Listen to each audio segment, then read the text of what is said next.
재광이, 재은이, 안녕. 자, 오늘은 사도행전 13장. 자, 사도행전 13장부터는 이제 바울과 바울의 이 선교 여행, 바울의 선교 여행이 주로 적혀 있어. 그러니까 여기부터 끝장까지, 사도행전 28장까지, 끝장까지는 바울의 전도 여행. 자, 그래서 지금까지는 예루살렘에 있는 예루살렘 교회, 예루살렘 교회의 12 제자들, 그곳의 집사들, 뭐 이런 것이 주 무대였다면 이제 무대가 좀 옮겨져. 안디옥 교회. 이 예루살렘 교회는 요 밑에 있고, 훨씬 한참 더 밑에 있고, 이제 여기 안 나와 지금. 안디옥 교회, 안디옥은 요 위에, 시리아 안디옥. 자, 여기에서 이제 박해 때문에 저기 갔던 사람들이 이 안디옥에 모였다 그랬지. 안디옥에서 교회가 커졌고 여기에 있는 사람들이 처음으로 그리스도인이다 불렸다 그랬지, 그지? 그만큼 안디옥 교회는 사도행전의 중요한 무대고 전체 선교 역사에서도 중요한 무대인 거예요. 자, 안디옥 교회에 예언자들도 있고 교사들도 있었대. 바나바라는 사람, 바나바. 그다음에 니게르라고 하는 시몬. 니게르란 말은 나이저. 이게 흑인이란 뜻이거든. 흑인. 그러니까 바나바도 있고 흑인도 있고 구레네 사람 루기오, 루기오. 그리고 분봉 왕 헤롯 왕하고 어릴 때부터 함께 자란 마나엔, 마나엔이라는 사람은 헤롯 왕하고 어릴 때부터 함께 자란. 그러니까 지명도가 있는 사람들이지, 그렇지? 그리고 사울이다. 사울은 이제 이름이 바울로 바뀔 거야. 여러 사람들인데 예언자들과 교사들이라면서 지금 이 사람들을 인용하는 거는 이 사람들이 리더였다는 것이지. 자, 그들이 주님께 예배하고 금식하고 있을 때, 예배하고 금식하고 있을 때 성령이 그들에게 말씀하셨다. 성령이 그들에게 어떤 식으로 말씀하셨는지는 잘 몰라. 뭐 들리는 음성으로 그랬을 수도 있고, 또는 그들에게 말씀하셨으니까 그들에게 다 동일하게 성령께서 마음속으로 말씀하셨을 수도 있고, 저도 너희는 나를 위해서 바나바와 사울을 따로 채워라. 내가 맡기려 하는 일이 있다. 그렇게 성령께서 말씀하시는 거예요. 그래서 사도행전은 성령 행전이다. 성령께서 어떻게 일하시는지, 성령께서 쭉 이 복음의 이 복음 전도의 흐름을 인도해 가시거든. 성령 행전이라고도 부르기도 하지. 성령은 어떤 분인가? 성령은 어떤 분인가? 성령은 세 하나님 중에 한 분이라고 하지. 성부 하나님, 성자 하나님, 예수님이지. 그다음에 성령 하나님. 세 분이 하나님인데 세 분의 하나님이 완전한 독립된 인격체이시고 또 세 분은 완전히 하나이시거든. 이게 참 어려워. 그 중에서 제일 어렵다 이렇게 표현하면 그랬는데 성령이신 것 같아. 성령은 영이잖아, 영. Holy Spirit. 우리는 영이라는 걸 잘 모르잖아, 그렇지? 눈에 보이는 어떤 그런 존재들이 아니기 때문에 하나님은 우리 예수 믿는 우리에게 우리가 예수 그리스도를 주로 고백할 때 성령으로 우리 안에 내주하신다. 성령으로 우리 안에 거하신다.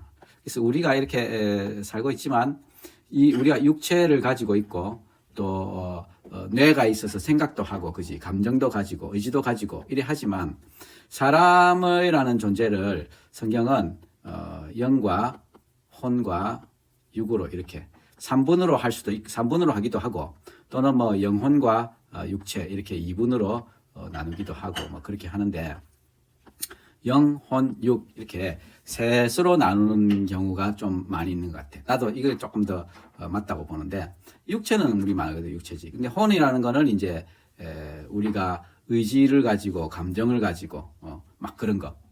왜냐하면 이 육체만으로 보기에는 우린 좀 이상하거든. 육체로는 본다면 그냥 뇌라는 게 있고 뭐 여러 가지 기관들이 있지만 이건 그냥 물질일 뿐이잖아, 그렇지? 물질일 뿐인데 이것들이 어떤 의지를 가지고 감정을 가지고 사랑을 하고 사랑에 눈이 멀어서 막 이상한 짓도 하게 되고 이런 것들이 이 혼의 영역인 거지. 근데 영의 영역은 이 혼의 영역보다 훨씬 더 한 차원 높은 우리 존재 전체를 인도하는 어떤 그런 뭔가가 있는데 이게 영이라는 거지, 영. 근데 우리 안에 우리가 범죄하였을 때, 우리가 죄를 지었을 때, 우리가 하나님은 우리가 선악과를 먹으면 정령 죽으리라 그랬거든. 근데 아담 하와는 사실 죽지 않았잖아, 그지? 그들은 거의 900살 넘게 살다가 죽었어. 그러면 하나님 거짓말 친 건가? 정령 죽으리라 그랬는데 사실은 죽게 되었지. 그 영이 죽은 거지. 이 에베소서 2장 1절에 보면 너희 허물과 죄로 죽었던 너희를 허물과 죄로 죽었던 너희를 우리가 허물과 죄 가운데 여전히 있는 자들은 죽어 있는 상태라는 거지. 우리는 예수를 알기 전에는 예수가 없는 자들은 다 죽은 자들인 거야. 죽은 자들. 얘들아 봐봐. 예를 들면 우리 아버지, 내 아버지, 너 그 할아버지잖아, 그렇지? 너 그 할아버지. 우리 아버지는 건강하셨는데 위암으로 이렇게 수술하게 되셨지, 그렇지? 위암으로 수술하고 재발하고 1년 딱 투병을 하셨는데 그 1년의 기간 동안 너무 야위시고 너무 그 힘든 1년을 보내셨지. 근데 그 아버지를 바라보는 우리나 주변의 모든 사람들은 이 사람이 위암 말기를 지내고 있다. 얼마 남지 않았다. 얼마 남지 않았다. 곧 죽겠다. 다 알고 있는 거야. 우리 다 알고 있는 거야. 그리고 결국 딱 1년 만에 돌아가셨지. 산다는 건 그자. 산다는 건 죽어가는 것일 수도 있지, 그지?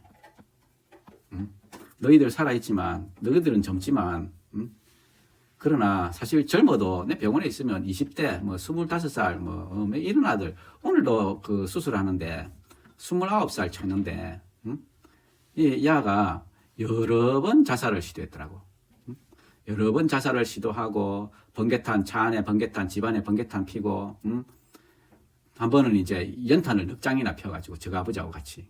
그래갖고, 출동했을 때 저 아버지는 죽어 있고, 야는 완전히 혼수 상태고. 그랬는데, 또 죽지 않고 또 살았어.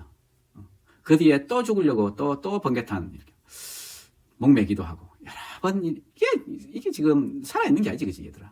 이거는 살아있는 인생이 아니야. 이건 죽은 거야. 살아있다는 건 우리가 죄 가운데 있을 때 하나님은 우리에게 우리 인생이 죽어 있다고 말하는 거지. 꼭 좀비 같은 거지. 좀비 같은.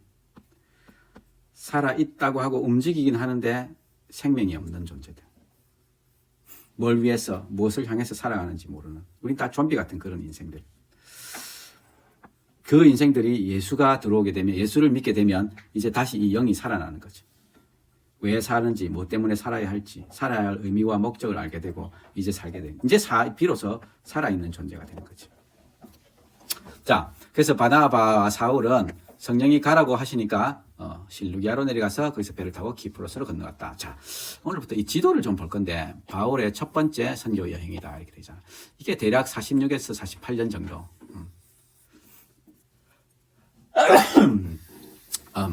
excuse me. 자, 이 안디옥에서 이렇게 배를 타고 이 사이프러스 섬으로 먼저 간 거야. 그 다음에 이 섬에 도착해서 섬을 가로질러서 파포스까지 가고 여기서 폴가, 그 다음에 피시디아 안디옥, 아이코니움, 레시토라, 데르베 이렇게 갔다가 뒤돌아오는 돌아갈 때는 이제 이렇게 이게 이제 1차 전도 여행이었는데 1차 전도 여행을 이제 지금 시작하는 거예요. 배를 타고 키프로스 섬으로 사이프러스 키프로스 섬으로 살라미에 이르러서 유대 사람의 여러 회당에서 복음을 전할 때 바울 일행도 결국은 복음을 전하는 그 첫 번째 대상을 사실은 유대인으로 시작했던 거야. 그러니까 유대인들은 우리 디아스포라 유대인이라 그러지. 유대인들은 막 흩어져서 살았거든. 흩어졌는데 이 유대인들이 모여 사는 곳에는 항상 회당이라는 것을 지었어. 영어로는 시나고그라고 부르는데 시나고그 G-O-G-U이다. 시나고그. 이 시나고그에서 모여서 함께 예배를 드렸던 거야. 또 요한도 조수로 데리고 가고 있습니다. 이 요한은 누구냐면 이 요한복음을 쓴 요한은 아니야. 마가 요한, 마가 요한인데 이 바나바의 이 조카, 생질 뭐 그런 사람. 그래서 섬을 가로질러서 바보에까지 이르렀어요. 거기에서 어떤 마술 사람 만나는데 거짓 예언자였고 바 예수라는 유대인이 있어요. 이 당시에 예수라는 이름은 흔한 이름이었거든. 바라는 말은 아들이란 뜻이지. 예수의 아들, 바예수, 예수의 아들. 유대인이었는데. 총독 서기오 바울이라는 사람이 있었는데 이 사람을 모시고 있는 사람. 총독은 현명한 사람이라서 바나바와 바울을 청해서 하나님의 말씀을 들으려고 그랬어. 근데 이름이 엘루마였는데 그 마술사가 그들 방해해서 총독을 못 믿게 하려고 막 애를 쓴 거지. 바울이 마술사 노리면서 이놈의 새끼 속임수와 경고가 찬 악마의 자식아 모든 정의 원수야. 주님의 바른 길을 굽게 하는 걸 그치지 못하겠냐. 이렇게 사실은 이 악마의 자식, 이 악마의 자식이라고 이렇게 표현하고 있는데 지금 마귀를 꾸짖고 지금 귀신을 쫓아내려고 하는 거지. 봐라, 주님이 손이 너를 내칠 것이니 눈이 멀어서 햇빛을 못 볼 것이다. 그래서 이제 눈이 멀게 되지. 그 일을 통해서 총독은 주님을 믿게 됐고 주님 교훈에 깊은 감명을 받았다. 이렇게 꽤 높은 사람들도 총독도 예수를 믿게 되는. 예수를 믿는 거는 지위 고하를 막론하고 이 하나님께서 택하신 자들은 주님께 나오게 되는 것 같아요. 물론 가난한 사람들이 예수를 많이 믿었지. 예를 들면 인도 같은 지역에 복음이 들어갔을 때 우리나라도 마찬가지지, 한국도 마찬가지고 복음을 받아들인 제일 첫 무리들은 우리나라 노비들, 노예들, 백정들, 이런 사회에서 멸시받고 천대받던 이런 사람들에게 복음은 정말 대단한 메시지였지. 하나님 앞에서 모두가 하나님의 자녀라는 거, 지위의 고하가 아니라 이렇게 평등한 다 하나님의 자녀로서 하나님의 사랑을 받는 자라는 이 말씀은 정말 획기적인 말씀들이었지. 그래서 이들이 많이 믿었지. 인도에서도 우리 불가촉 천민이라 그러지. 인도는 카스트가 있잖아, 그렇지? 카스트가 있어서 이렇게 여러 단계로 이렇게 나누시는데 이 불가촉 천민은 이 카스트에 들어가지 않아. 제일 바닥에. 불가촉이라는 말은 이 사람들하고 접촉하면 안 된다는 거예요. 이 사람들은 다른 사람들이 눈에 띄지 않는 새벽이나 밤 시간에만 주로 일해야 되고 눈에 띄지 않아야 돼요. 그래서 이들에게도 복음이 이렇게 많이 퍼져나갔죠. 어쨌든 그렇긴 했지만 보면 복음은 지식층들이나 고위층, 아까 봤잖아, 그렇지? 헤롯하고 같이 자랐던 마나엔이란 그 친구랑 그 친구도 예수를 믿게 됐잖아, 그렇지? 그래서 주님이 부르신 자들은 다 이렇게 오게 돼 있다. 자, 바울과 그 일행은 바보에서 배를 타고 밤빌리에 있는 버가로 갔다. 그런데 요한은 그들과 헤어져서 예루살렘으로 들어갔다. 자, 지금 버가로 갔단 말이야. 밤빌리아에 있는 버가로 도착했는데 이게 아마 이렇게 이런 일정들, 바닷길들, 여행들 이런 일정들이 한번 생각해봐. 그 당시에는 뭐 이렇게 교통편이 좋은 것도 아니고 거의 대부분 걸어야 했거든.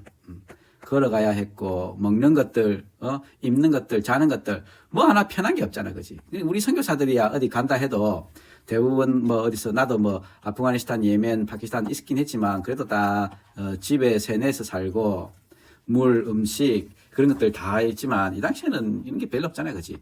여관이 제대로 잘 있는 것도 아니고 음식점이 잘 있는 것도 아니고 너무 힘들었지. 그래서 아마 마가 요한이 너무 힘들어서 되도록한 것 같아. 그래서 이 요한 마가 복음을 썼던 마가인 거야, 이 요한은. 예루살렘으로 돌아가 버렸어. 나중에 나오지만 이 요한 때문에, 마가 때문에 이 바울과 바나가 크게 싸우게 돼. 자, 그들은 버드가에서 들어갔고 비시디아 안디옥에 이르러서 안식이 되니까 회당에 들어간 거야. 자, 회당에 들어가면 이 안식일에는 율법서나 예언자의 글을 낭독하게 돼 있어. 낭독하고 뭐 고면할 말씀이 있으면 해주시오 이렇게 청하기도 하는 거지. 그래서 이제 바울이 일어나서 이제 말을 하는데 이제 설교를 하는 거야. 이스라엘 동포 여러분, 하나님을 두려워하는 사람들, 내 말을 들으시오. 이 백성 이스라엘 하나님께서 우리 조상들을 택하셨소. 이집트에서 나그네 생활을 하는데 높여주시고 권능의 발로 인도하셨소. 모세를 통해서 인도내신 것을 얘기하는 거지. 40년 동안 참아주시고 가나안 땅의 7 족속을 멸하시고 가나안 땅을 그들에게 유업으로 주셨고 450년 동안 차지하게 하셨소. 그 뒤에 사무엘 세대의 일까지 사사들을 보내주시고 그 뒤에 왕을 요구하기에 베냐민 지파 키스 사람 아들 사울을 왕으로 주셔서 40년 동안 섬기게 했소. 그 다음에는 다윗을 왕으로 세우시고 내가 이새의 아들 다윗을 찾아냈으니 내 마음에 드는 사람이다. 내 뜻을 다 행할 것이다. 그렇게 해서 다윗이 왕으로 되었고 이 사울도 40년 동안 왕으로서 다윗도 40년 동안 왕으로 다윗의 아들 솔로몬도 40년 동안 왕위를 하게 돼. 그러니까 120년 동안의 이 왕정 사울, 다윗, 솔로몬 이 세 왕 동안에는 통일왕국이라고 부르지. 통일왕국. 자, 그래서 사실은 이집트 노예 생활, 이집트 노예 생활, 그 다음에 해방되어서 광야 40년 방황, 그 다음에 이제 가나안 정복이 있게 되지. 가나안 정복을 하는데 7년이 걸리거든. 7년이 걸리고, 그 다음에 사사시대, 삼손도 너희들 많이 들어봤지. 삼손, 드보라, 사무엘도 마지막 사사고, 이 사사시대가 한 450년 가까이 됐거든. 그 다음에 이제 통일왕국이 된 거야. 이 세 왕이 통일왕국을 다스리고, 솔로몬이 죽고 나자 북쪽의 이스라엘과 남쪽의 유다로 남북으로 분리되고 말지. 그러다가 북이스라엘은 아시리아에 빨리 멸망당하게 되고, 남유다는 끝까지 가다가 BC 586년에 바벨론에 의해서 멸망당하게 되지. 그리고 포로로 끌려가지. 70년 동안 포로로 끌려갔다가 이제 되돌아오게 되었어. 이런 그 이스라엘의 역사의 얘기들을 지금 쭉 하고 있는 거야. 그런데 쭉 하고 있는데, 약속하신 대로 다윗의 후손 가운데서 구주를 세워서 예수님을 이스라엘에 보내셨다. 예수님이다. 예수님 오기 전에 요한이 먼저 회개의 세례를 선포했다. 여러분, 내를 누구로 생각합니까? 나는 그리스도가 아닙니다. 내 뒤에 오실 분이 있는데 나는 그 신발끈을 풀어드릴 자격도 없는 사람입니다. 그랬습니다. 이 사실 요한은 진짜 유명했었거든. 그러니까 외국에 지금 나와서 선교를 하고 있지만 이 요한의 얘기들은 많이 들었을 거예요. 이 사람들 모두 다. 자, 동포 여러분, 하나님 두려워하는 사람들, 이 구원의 말씀을 우리한테 보내셨습니다. 그런데 예루살렘에 사는 사람들, 지도자들, 이 예수를 알지 못하고 안식일마다 읽는 예언자들의 말도 깨닫지 못해서 지금 이 안식일마다 읽는 예언자들의 말, 지금 바울과 바나가 지금 안식일에 이제 말씀을 읽었잖아요. 그치? 말씀을 읽고 나서 이제 그 말씀으로 뭘 권할 말씀을 해보시오. 이라고 지금 하고 있는 거예요. 이런 것처럼 안식일에는 이 안식일의 예배는 이런 거였어. 그러니까 말씀을 읽고 그 말씀을 가지고 누군가가 좀 메시지를 하는. 그랬는데 지금 바울의 얘기는 안식일마다 예언자들의 글을 읽는데도 그걸 못 깨달았어. 결국은 이 예언자들이 말하는 게 구약 성경이란 말이잖아. 결국 구약 성경은 뭐냐면 예수 그리스도, 메시아가 오실 것이다. 이 메시아가 오실 것이라고 예언했고, 이 메시아가 왔는데도 예수님을 깨닫지 못하고 정죄하고 예수님을 죽인 거죠. 죽일 만한 아무런 이유도 없었는데 빌라도가 강요해서 예수를 죽이게 한 거죠. 이렇게 예수님을 가리켜 기록한 것을 다 행한 뒤에 시체를 나무에 내다가 무덤에 두었습니다. 그러나 하나님은 죽은 사람 가운데서 살리셨습니다. 여러 동안 나타내 보이셨고 우리는 증인입니다. 우리 조상들한테 하신 그 약속을 여러분한테 기쁜 소식으로 전합니다. 예수를 일으키셔서 우리한테 그 약속을 일으켜 주셨습니다. 시편 2째 편에 너는 내 아들이다. 오늘 내가 너를 낳았다 한 것과 같습니다. 이 말씀이 지금 예수님 보고 하나님이 너는 내 아들이다. 내가 오늘 너를 낳았다. 이렇게 말씀하는 그런 얘기라는 건 아니야. 그냥 이렇게 비유적으로 이렇게 표현할 뿐인데 하나님은 그를 예수님을 죽은 다음에 살리시고 다시 썩지 않게 하셨습니다. 다윗에게 약속한 거룩하고 확실한 복을 내가 너에게 주겠다. 주님은 거룩한 분이 썩지 않게 하실 것이다. 이런 말씀, 이 구약의 말씀을 인용하는 것. 이 구약 속에 살아가고 있는 사람들이라서 구약의 말씀을 인용하는 것은 아주 중요한 메시지 방법이거든. 그래서 지금 바울이 그렇게 하고 있는 거예요. 다윗은 죽고 말았지요. 그러나 하나님께서 살리신 분은 썩지 않으셨다. 부활하셨다는 거예요. 이 예수 때문에 여러분의 죄의 용서가 선포된다는 걸 알아야 됩니다. 모세의 율법으로는 옳게 될 수 없던 그 모든 일에서 풀려납니다. 믿는 사람은 다 예수 안에서 의롭게 됩니다. 그러므로 예언서에게 말한 것이 일어나지 않도록 주의하십시오. 봐라, 너 비웃는 자들아 놀라고 망해라. 내가 한 가지 일을 할 건데 그 일을 누구한테 말해줘도 너희는 도무지 믿지 않을 것이다. 이 하박국 말씀인데 이렇게 믿지 않을 것에 대해서 하나님 미리 또 예언도 해주셨고, 자, 그때 회당에서는 그 말씀하고 나오는데 사람들이 다음 안식일에도 또 말씀을 해달라 그런 거야. 그래서 그 다음으로 유대 사람들과 경건한 개종자들이 바울과 바나바를 많이 따르는 이런 선교의 열매가 있었다는 거야. 그들에게 하나님 은혜 머물러 있으라. 그리고 다음 안식일에는 거의 온 동네 사람이 다 하나님 말씀을 들고 모인 거야. 야, 거의 엄청난 부흥이 있는 거지. 마을 사람들이 거의 다 와서 이 말씀을 생각해 보면 그지. 별 말씀 아니잖아, 그지. 응? 별 말씀 아니야. 유대인들은 이해하는 말씀이지. 왜냐하면 자기들의 역사니까. 근데 여기에 보면 온 동네 사람들이 거의 다 모였는데 이 사람들 가운데는 유대인들이 아닌 사람들이 많이 있었거든. 응? 유대인 아닌 사람들이 많이 있었다고. 그러니까 이 하나님의 말씀이 선포될 때 성령께서 우리들이 마음 문을 여시고 많은 자들이 돌아오게 하셨다는 거지. 그런데 그 와중에도 유대 사람들은 그 무리를 보고 시기심으로 가득 차서 막 비방하는 거야. 우리는 하나님의 말씀을 당신들에게 먼저 전해야 됐습니다. 그런데 전했는데 그걸 배척하고 영원한 생명, 영생을 얻기에 합당하지 못한 사람을 서로 판정하니까 우리는 이제 이방 사람한테 갑니다. 주님 우리한테 내가 너를 문 믹서의 빛으로 삼았으니 땅 끝까지 구원을 이루게 하려는 것이다. 이사야 말씀. 주님이 땅 끝까지 구원을 이루게 하려는 것이다. 그래서 이 땅 끝까지 예루살렘에서 시작된 이 복음이 돌고 돌아서 대한민국에까지 우리에까지 왔고 나한테도 왔고 지금 재광이 재현이에게도 지금 이 말씀이 이제 들려지는 거지. 자, 이거 왜 안 올라가지? 이거 왜 안 올라가노? 자, 이방 사람들은 이 말을 듣고 기뻐하고 하나님의 말씀을 찬양했고 영생을 얻도록 정하신 사람은 모두 믿게 되었다. 이 말씀 참 그렇지. 영생을 얻도록 정하신 사람은 모두 믿게 되었다. 정하신 사람이 있다는 거야. 정하신 사람. 이렇게 해서 주님 말씀이 온 지방에 퍼져나갔다. 경건한 귀부인들도 지도층 인사들 이래 성동해가지고 유대 사람들은 이를 박해하고 있고 쫓아내버렸다. 그들은 이고니움으로 이제 옮겨갔다. 근데 이 지금 안 올라갔어. 여기까지 할게 얘들아.